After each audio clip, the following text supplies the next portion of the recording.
Hey, it's Dr. Fanistel at BoulderMindBodyMedicine.com. Today I want to talk about pushing through your sensations. You know you have neuroplastic pain. Should you just go ahead and push through them? And I want to read an email from somebody I got who asked this question. I'm going to tell you what I told him, and then I'm going to show you at the end what you can do instead. A very simple tool that you can use if you're somebody who has been pushing through symptoms and not seeing any overall success. Here's an email from somebody named David who says, we had some one-on-one counseling. I was part of your latest chronic pain class. I have a question. I have sensations in the back of my legs most of the time, and they're not too bad except when I sit. When I sit, they get bad right away, and I got to do something about them. I've been doing somatic tracking, and that helps when I do it. However, I don't see it overall getting better.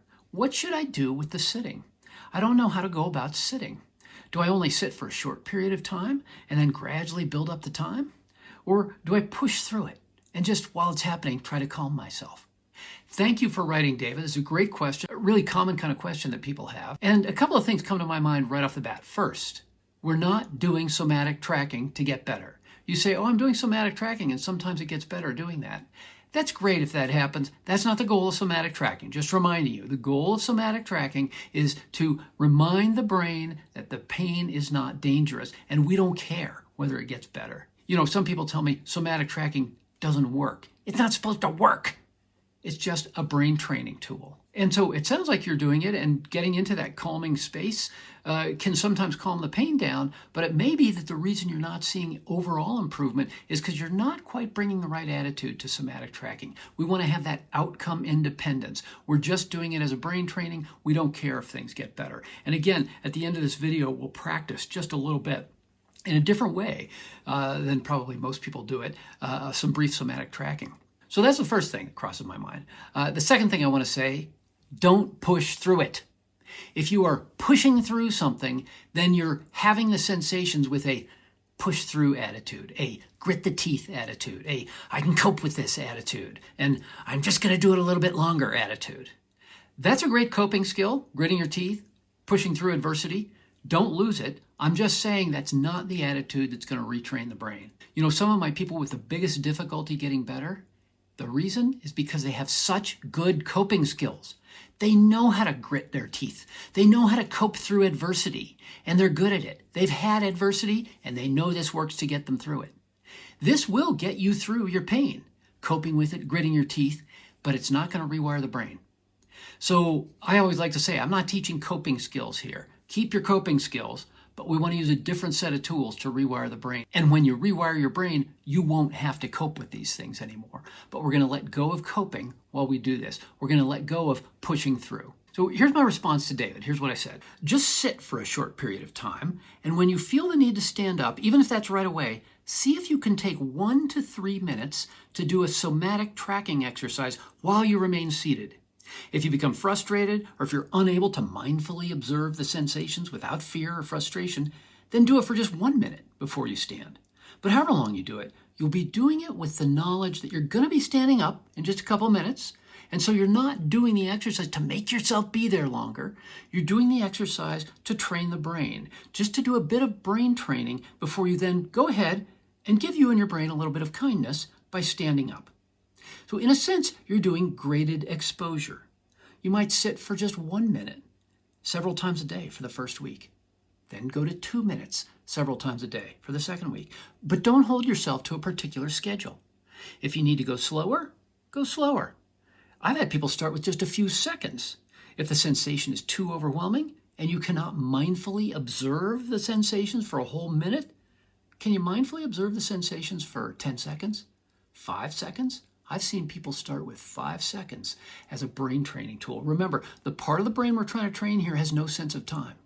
If you can, for 5 seconds, allow a sensation, get a little curious about it, and look at it with something other than fear, and we'll practice this in just a minute, then the brain is taking that home as a lesson. The brain is going, oh, I didn't know we could look at it that way. So any amount of time that you can spend watching the sensation with a no fear, no judgment attitude, your brain will learn something from that. Your brain will take that home. And that's true even if you can only mindfully observe the sensation for a few seconds. Trust in the process and repeat this often, realizing you're not going to fix anything now. Trust in the process. This is how you rewire a brain. Let's practice a little bit of these short moments many times. Here's something you can do if it's difficult for you to get through an entire somatic tracking exercise. You don't have to do it for that long. For today, let's try a little back and forth exercise where we're going to focus on something that's maybe easy to focus on and then switch over to this thing that's maybe difficult to focus on. But in both situations, we're going to be focusing on the sensation, and we're going to be focusing on the sensation mindfully. And what that means is no fear, no judgment, a little curiosity, a little kind curiosity. If you want John Kabat-Zinn's definition of mindfulness, it's paying attention on purpose, in the present moment, without judgment. That's all we're going to do here. And the moment can be very quick, and the brain will learn from that. And let's start by just practicing a little 10-second exercise that has nothing to do with pain. It's just an example of how you can mindfully watch a sensation, and you can get into this frame of mind very quickly by just getting curious about a body sensation. So we're going to, in this exercise, use curiosity to become mindful about your feet. It's just an example, and then we're going to take that example and use it for a brief somatic tracking. Okay. Right now, close your eyes if it helps you concentrate. In whatever position you're in, just ask yourself, where in my feet do I feel most of the weight? Which parts of my feet have more weight on them than another part? Just looking at the heel, the arch, the ball, the toes, maybe comparing the toes. A little bit of a weird question. If you're sitting, there's not a ton of weight on them, but there's something. Done with the exercise. No, that wasn't a calming technique. It wasn't a relaxation exercise. It was just an example of how you can watch a body sensation. And what we did there is we just asked a few questions. What's going on there? And we didn't try to fix anything. We didn't try to change it. Now, that may have been easy. If you don't have a foot problem, it's easy to do that. We're going to take that idea and move it towards another sensation. And we're going to just stick with it for even a shorter amount of time. And we're going to go back and forth between that sensation and another sensation that maybe is easier. And so for the easier sensation, I'm going to choose the breath. And we're going to go back and forth and just do short moments many times of watching the sensation. Okay, close your eyes and just focus on the sensation of the breath as it moves in and moves out.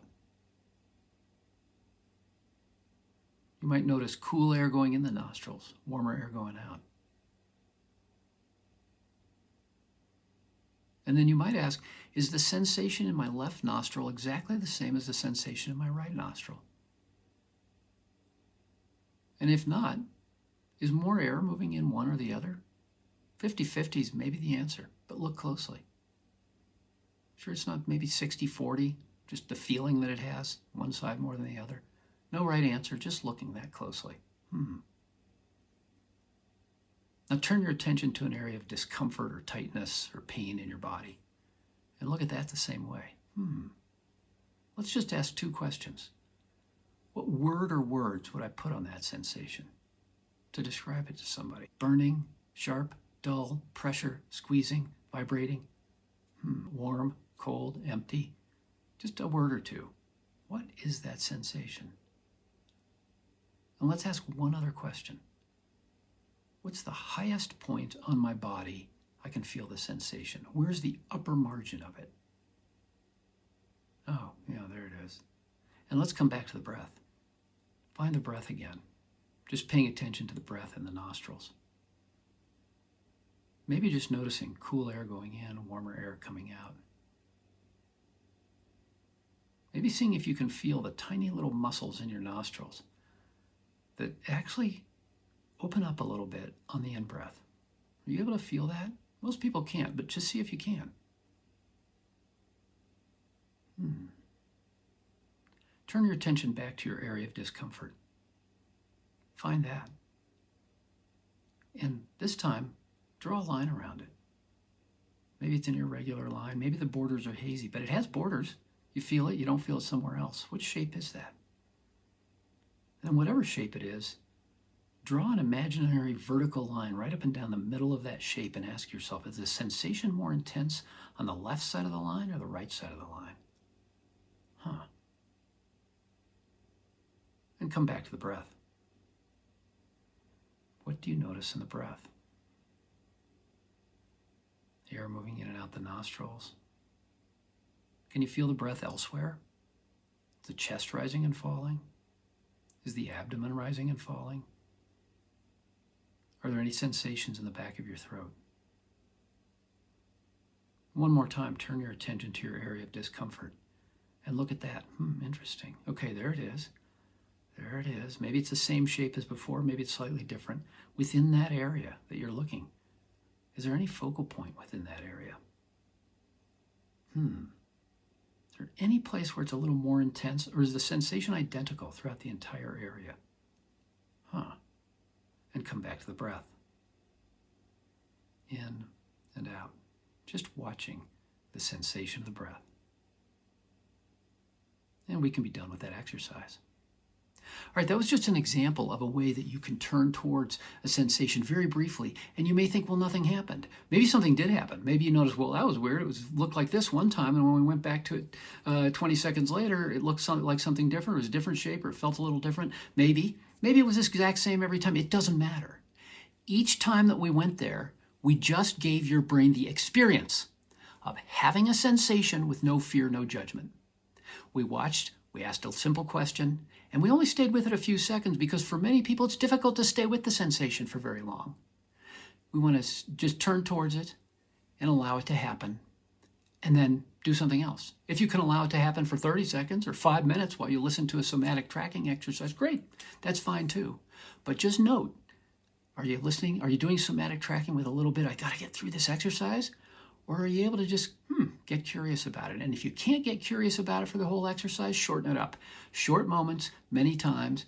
You can do 5, 10 seconds. That's enough when repeated over and over.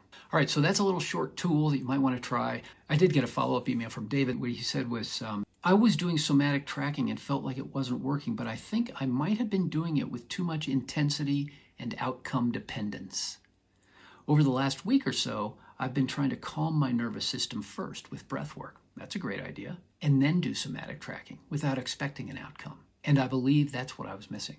I think that's what you're missing too, David. And if it helps you to do short moments, great. If it helps you to just get into the breath first before you go there, great. But we're just trying to find any amount of time we can to give the brain the message that the sensations are allowable instead of something we have to get rid of.